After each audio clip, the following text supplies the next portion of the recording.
নমস্কার। লক্ষ্মী ঝাঁপির আজকের পর্বের রিভিউ নিয়ে বাংলা সিরিয়াল সমাচার তোমাদের সামনে এসে গেছে। তো আজকের পর্বের রিভিউতে যেটা দেখা যাচ্ছে যে দীপ্ত বলছে যে ঠিক আছে, যখন আমাদের বাড়িতে যেতে ওর আত্মসম্মানে লাগছে তখন ও বরঞ্চ ভাড়াটে হিসেবে থাকুক। কাকু কাকিমার মুখ চেয়ে আমি সেটাই চাইবো। তো এবার ঝাঁপি চুপ করে থাকলেও ঝাঁপি শ্বশুরমশাই বলছে রাজি হয়ে যা মা, রাজি হয়ে যা। তো ঝাঁপি যাই হোক রাজি হয়ে যায়। তো ওদিকে দেখা যাচ্ছে ইনকা বাড়িতে দীপের মাকে মানে নিজের খুশি জাহির করছে, বলছে সে নাকি খুব খুশি কারণ সে ঝাঁপির কোমর ভেঙে দিয়েছে। তো দীপের মা সেটাকে সোজাভাবে নিয়েছে, বলছে কি ঝাঁপির কোমর ভেঙে গেছে, বাহ খুব ভালো হয়েছে। বলে আরে আন্টি সেটা তো শুধু কথার কথা, আমি ওর কোমর ভাঙতে যাব কেন, মানে ওর সবকিছু শেষ হয়ে গেছে। মানে এর আগে ওর বাবার মুখে চুনকালি পড়েছিল না তা। তো ইনকা বলছে এবার ওর ওর কেন শুধু ওর ওর আর ওর গোষ্ঠী শুধু সবার মুখে চুনকালি পড়ে গেছে, আর বাঁচার কোনো রাস্তা নেই। এইভাবে আলোচনা করতে করতে সেখানে অজয় আসে, এসে বলছে তোমরা এখানে নিচে দেখো, নিচে বাবা ফিরে এসেছে থানা থেকে, সবাই ফিরে এসছে। আর ইয়ে দীপের কথা বলছে, ও ফিরে এসছে, বলছে কি বাবান ফিরে এসেছে, এই বলে ওরা দৌড়ে আসে নিচে। দেখা যাচ্ছে যে দীপ তার বাবাকে ধরে ধরে, মানে দীপ ওর ঠাম্মি বাবাকে ধরে ধরে এক জায়গায় বসায়, মানে ওরা ফিরে এসেছে। আর তার সঙ্গে দুয়ারে দাঁড়িয়ে আছে ঝাঁপি আর ঝাঁপির পুরো পরিবার। এবার তো দীপের মা নেমে এসেছে, এবার বলছে কি ব্যাপার এরা এখানে কেন। আর ওদিক থেকে দীপের কাকা আবার উঁকি মেরে দেখছে, বলছে কি ব্যাপার এরা আবার এখানে কেন, এই বাড়ি থেকে গেছে জেনে তো আমি একটু শান্তিতে ছিলাম, কিন্তু এ তো দেখছি আবার এই বাড়ি এসে বাড়িতে উড়ে এসে জুড়ে বসছে, আমার তো দেখছি শান্তি নেই। আর ওপর থেকে ইনকা দেখছে, কি ব্যাপার ঝাঁপিরা এখানে কেন। দীপের মা দেখে তো চিৎকার শুরু করে দিয়েছে, কি আবার এই এখানে কেন, খুব তো দিমাগ দেখিয়ে গেছিল, আবার এখানে কি করছে। তখন আম, রেগে যাচ্ছে দীপের বাবা, বলছে অজন্তা একদম মেজাজ দেখিয়ে কথা বলবে না বলে দিলাম, একদম উল্টোপাল্টা কথা বলবে না। ঝাঁপিদেরকে বলছে আয় মা আয় ভেতরে আয়। তো ঝাঁপিরা ভেতরে আসে, বলে কেন, কেন আসবে, বলে ওরা এখন থেকে এখানেই থাকবে। বলে কি কি কেন, কেন এখানে কেন থাকবে, কেন থাকবে এই বলে উল্টোপাল্টা কথা বলছে। তখন দীপের ঠাম্মি বলছে কানের কাছে ঘ্যান ঘ্যান করো না তো, এরকম চিৎকার করে কোনো আহ, ইয়ে করো না, ভালো লাগছে না, তোমার ছেলেই ওদেরকে নিয়ে এসেছে, আমরা আনিনি। তখন বলছে কি বাবান, বাবান নিয়ে এসেছে। আর উপর থেকে এটা ইনকা শুনে অবাক, কি দীপ ঝাঁপিকে ফেরত নিয়ে এসছে, এত কষ্ট করে আমি ওর বাইরে যাওয়ার রাস্তা করলাম আর আবার ঝাঁপি ফিরে এলো এই বাড়িতে, আমার দেখছি শান্তি নেই, ঝাঁপি দেখছি আমাকে শান্তি দেয় না, এইভাবে ভাবছে।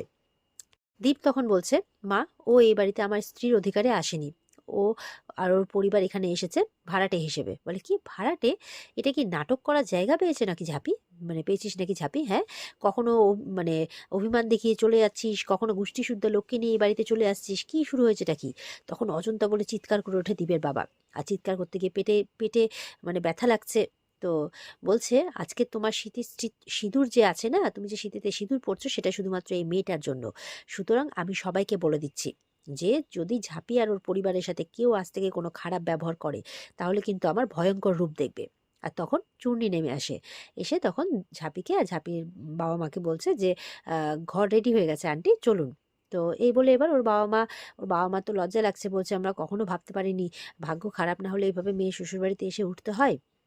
ওদিকে আহ, ঝাঁপির বোন বলছে এই জন্যই দিদি এই বাড়ি ছেড়ে চলে গেছে, বুঝতে পারছি এরা কেমন ব্যবহার করে।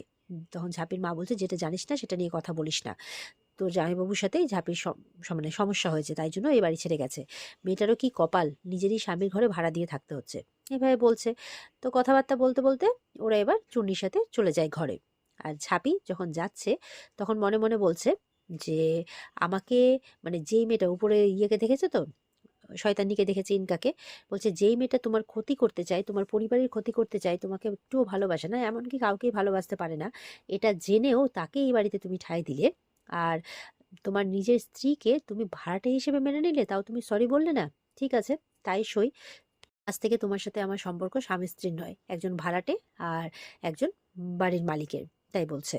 আর ইনকার দিকে তাকিয়ে মনে মনে বলছে যে এবার আমি বেশ বুঝতে পারছি যে আমাদের এই অবস্থার জন্য কে দায়ী, একবার শুধু হাতে প্রমাণ পাই তারপরে তোমার অবস্থা আমি খারাপ করে ছাড়বো ইনকাদি, তাই বলছে। দিয়ে ঘরে চলে যায়।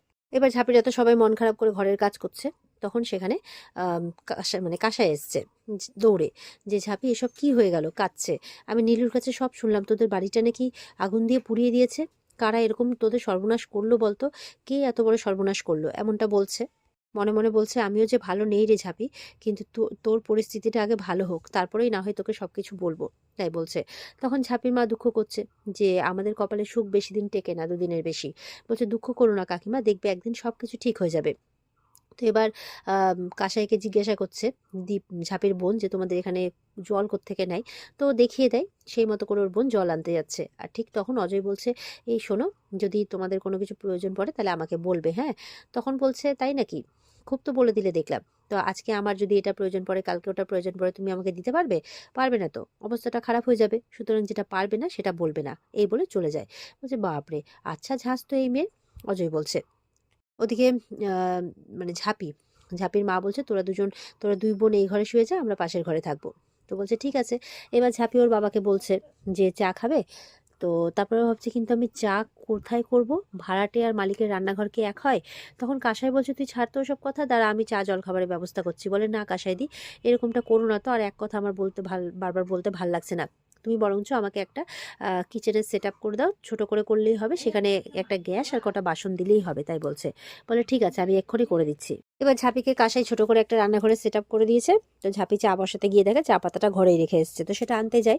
তখন সেখানে ইনকা এসে বলছে, কি অবস্থা ঝাঁপি, দীপও গেল হাত থেকে, নিজেদের ঘর বাড়িও গেল, সবকিছুই গেল, মানে মাথার ছাদও গেল, নিজের শ্বশুর বাড়িতে কিনা ভাড়া দিয়ে থাকতে হচ্ছে। তো ঝাঁপি চুপ করে শুনলো, ফার্স্টে ও যা যা বকবক করছে করে গেল। ঝাঁপি বলছে যে আমি বেশ বুঝতে পারছি যে এই সব কিছুর পেছনে কে আছে। ইনকা তখন চুপ করে গেছে। বলছে, আমি শুধু হাতে একটা প্রমাণ পাই, ব্যাস, তারপরে তাদের অবস্থা খারাপ করেই ছাড়বো, আর তাদের আমি ধরবো, এটা আমার চ্যালেঞ্জ। তো এই বলে ইনকা তো চুপ করে গেছে, আর মুখে কোনো কথা নেই। এবার ঝাঁপির সাথে দেখা করতে এসডিপিও ম্যাডাম এসেছে। তিনি বলছে দুটো খারাপ খবর আছে, প্রথমটার থেকে দ্বিতীয়টা আরও বেশি খারাপ। তো প্রথমটা বলছে যে ওই যতগুলো দোকানের কিউআর কোড চেঞ্জ করা হয়েছে সেই দোকানের আশেপাশে কোনো সিসিটিভি ফুটেজ নেই, সুতরাং এইটা ধরা যায়নি যে ওখানে ওই কারসাজিগুলো কারা করেছে। আর দ্বিতীয় খারাপ খবরটা ঝাঁপি জানতে চাইলে বলছে, তোমার আর তোমার বাবার নামে গণ এফআইআর জমা পড়েছে। তো আইন অনুযায়ী আমাকে তোমাদেরকে অ্যারেস্ট করতেই হবে, কিন্তু আমি তোমাকে ব্যক্তিগতভাবে চিনি, তাই আমি জানি যে এটা পুরো একটা অন্তর্ঘাত। তাই আমি ওপর মহলকে খুব কষ্ট করে মানে আটকে রেখেছি যাতে অ্যারেস্ট ওয়ারেন্টটা না বেরোয়। কিন্তু ঝাঁপি, খুব বেশিক্ষণ এটা করা যাবে না, তোমাকে খুব তাড়াতাড়ি এটা প্রমাণ করতে হবে যে তুমি নির্দোষ। তখন ঝাঁপি বলছে, বেশ, আমাকে 24 ঘন্টা সময় দিন, 24 ঘন্টার মধ্যে আমি সত্যিটা খুঁজে বের করব। তো এসডিপিও ম্যাডাম তাকে গড ব্লেস ইউ বলে চলে যায়। বলছে, আপনি ছিলেন বলে আমি মানে মনের জোরটা পেয়েছি, আমি এতদূর এগোতে পেরেছি, তাই বলছে। তো এবার ঝাঁপি শ্বশুরমশাই বলছে, তুই কি করে পারবি মা, 24 ঘন্টা তো সময় চেয়ে নিলি, পুলিশই পারছে না, তুই এত কম সময়ে কি করে পারবি, কারা করেছে, কি কারসাজি করেছে। তখন বলছে, আমাকে পারতে হবেই বাবা। আর তখন ইনকা দীপের মাকে ডেকে পাঠিয়েছে। তো দীপের মা তো ইনকার কথা শুনে চলে যায়। ইনকা বলছে, এবার বাজি পুরো আমার হাতে, বলছে আমিই জিতবো, ঝাঁপির অবস্থা খারাপ হবে। তখন দীপের মা বলছে, ও বাবা, ওই মেয়েকে তুমি চেনো না, ও বলেছে যখন তখন ঠিক কিছু না কিছু করবে। বলে, না না, 24 ঘন্টা কেন, 24 দিনেও ও কোনো কিছু করতে পারবে না, কে করেছে কারা করেছে কিচ্ছু করতে পারবে না, তুমি রিল্যাক্স থাকো। তো তাই বলছে। তো বলছে যে মানুষের যখন দেওয়ালে পিঠ থেকে যায় তখন মানুষ মরিয়া হয়ে ওঠে। কালকে একটা ভিডিও দেখছিলাম যেখানে চিতা হরিণের থেকে জোরে দৌড়লেও সেই হরিণটাই কিন্তু শেষ পর্যন্ত জিতে যায়। কারণ কি জানো? তার কারণ তখন তার শ্বশুরমশাই বলছে যে প্রাণের দায়ে, মানুষ তো প্রাণ বাঁচানোর দায়ে সব কিছু করে না। ঝাঁপি বলছে, এখন আমার অবস্থা হয়েছে সেই হরিণের মতো, যে করেই হোক আমাকে প্রমাণ জোগাড় করতেই হবে 24 ঘন্টার মধ্যে, আর আমি এটা করবই। আর এমনটা বলতে বলতে এখানে আজকের পর্ব শেষ হয়ে যায়। তো এই ছিল আজকের পর্বের রিভিউ। ভালো লেগে থাকলে পর্বকে লাইক কমেন্ট করে জানাতে ভুলবে না, আর আমাদের সাথে জুড়তে চ্যানেলকে সাবস্ক্রাইব করতে ভুলবে না। দেখা হচ্ছে তোমাদের সাথে আগামীকালকে। সবাই খুব ভালো থাকবে। আজকের মতো পর্ব এই পর্যন্তই। টাটা।